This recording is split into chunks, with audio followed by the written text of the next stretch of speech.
Hello everybody, welcome to week 2. Thank you so much for being here with us for this wonderful Happy Hearts program. We really hope you enjoyed week 1 and the gratitude piece that we did. I really hope that you've enjoyed the activities that you have done with your children over the week as well.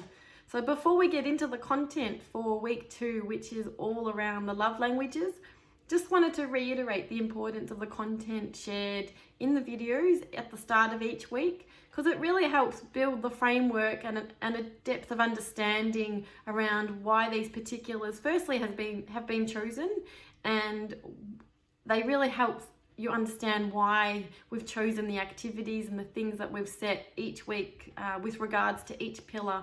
It's really important to watch the videos and because they really will shape your experience and how much you get out of the program. So week 2 is the love languages. Why are the love languages so important to building connection and understanding? It's because they teach us how we give and also how we receive love. And the relationship we have with ourselves sets the tone for the relationship we have with everybody else in our lives. And this includes our children. It is a lifelong skill in helping them understand what they need to feel love and how they will give it, because it will help them build a depth of connection and understanding of themselves, which will then translate across into the relationships they have with anybody else in their lives. Our relationship with ourselves is often shaped by our conditioning and by the things that happen to us through life. And so much of this happens before even conscious thought forms in our minds. Between 0 and 7, we're operating off our subconscious mind, our blueprint of the world, how we engage with it, how we think, how we feel, and ultimately act in life. So much of it comes from what happens in those early formative years and what we're taught in those times and what we've experienced, and then how we cope with stress in our lives. So this is why the love languages is such an important one, because once we can understand firstly ourselves, and from there it helps us understand our relationships in our lives, and it helps us understand and teach our children the true meaning of unconditional love. So unconditional means no matter what, I will be here for you, I will love you, I will support you, I will listen to you, I will see you, and I will be your pillar of strength and love, no matter what. No matter how you may be thinking or you may be behaving. Because that's the thing, we might not always like how our children behave.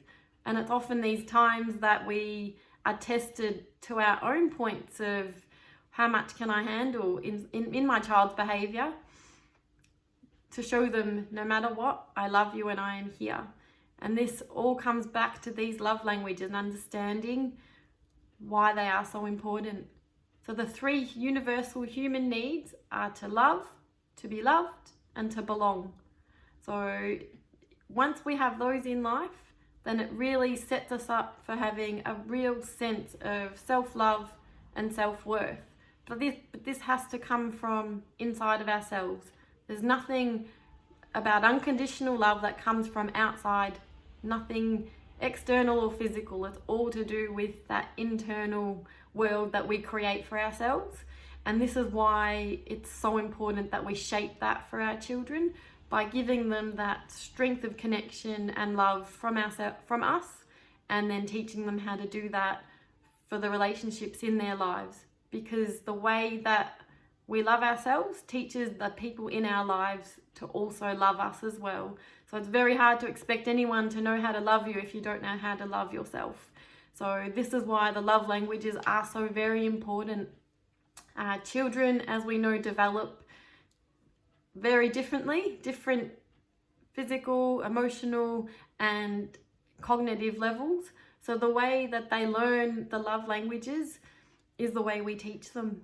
And from a very young age, we need to teach them all 5 love languages. We need to show them love in all the 5 ways, because we tend to have 1 or 2 that are our main ones.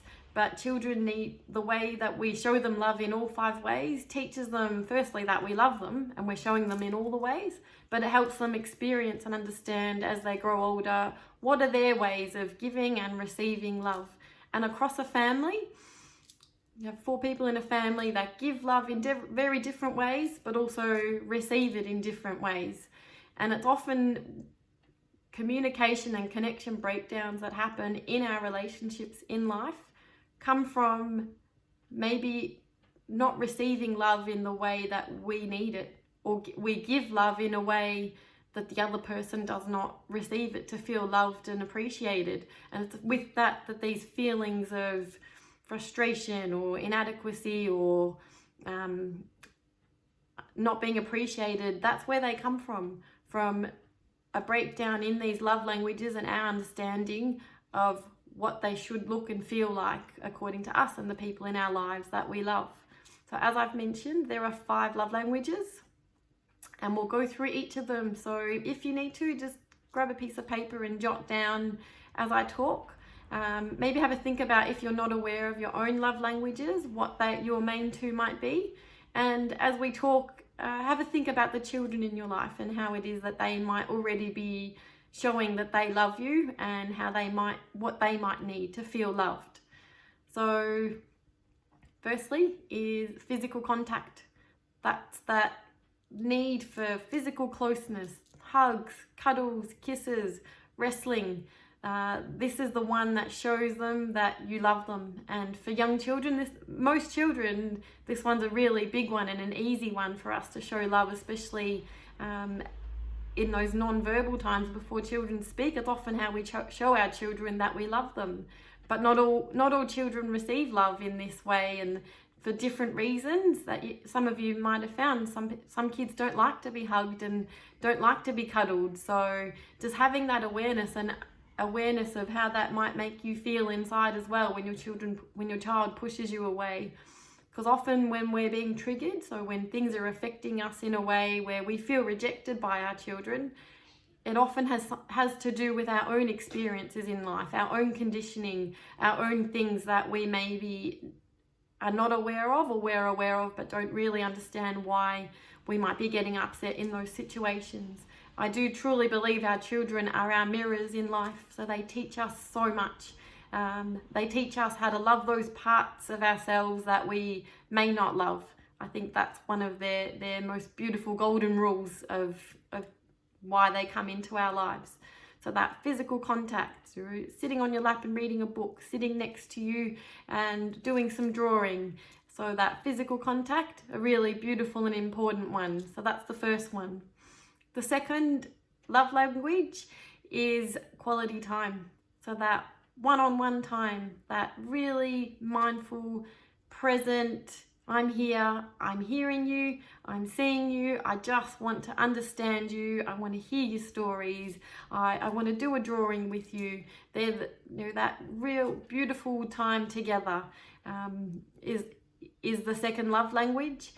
That quality time in a world where we all have so much going on and so many things that pull us and call us is one that can be really challenging to put in unless we're very mindful of the fact that we need to do that. We need to stop, slow down, smell the roses and have that time with our children. So that quality time, when most kids, so many of us need that quality time together as a family and as individuals.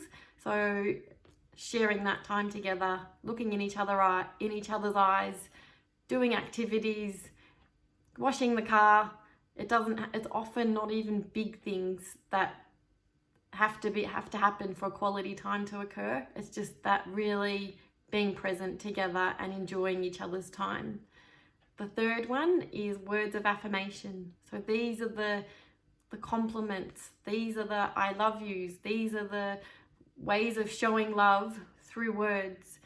It can be writing little notes to each other. It can be giving each other nicknames.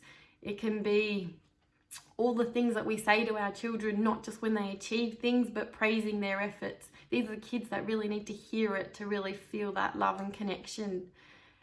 The fourth one are the acts of service. So they're often the kids that ask you to help them, to do things for them or with them. And, you know, can you tie my shoelaces, please, mummy? Or the kids that ask you to sit down and do something with them, or that they love for you to, you know, tucking them into bed and saying good night, you know, carrying them up the stairs when you take them to bed. Those acts of kindness, those things that you do physically to show them that I love you, I care about you, I'm here for you.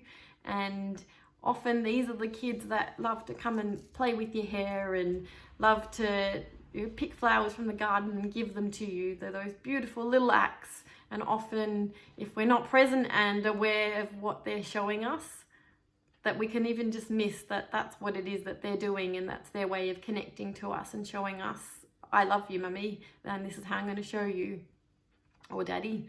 And then the fifth one is gifts. So this isn't necessarily big or expensive or extravagant things. These are the little gifts that you can have where on a special occasion, not just special occasions, but in the everyday, making their favorite breakfast for them. Again, that is an act, but also a physical way of giving them a gift and showing them, you know, I love you, I'm here for you. These are the ones, things like having little stickers for them that you know that they love and putting them on their lunchbox. These are the things that,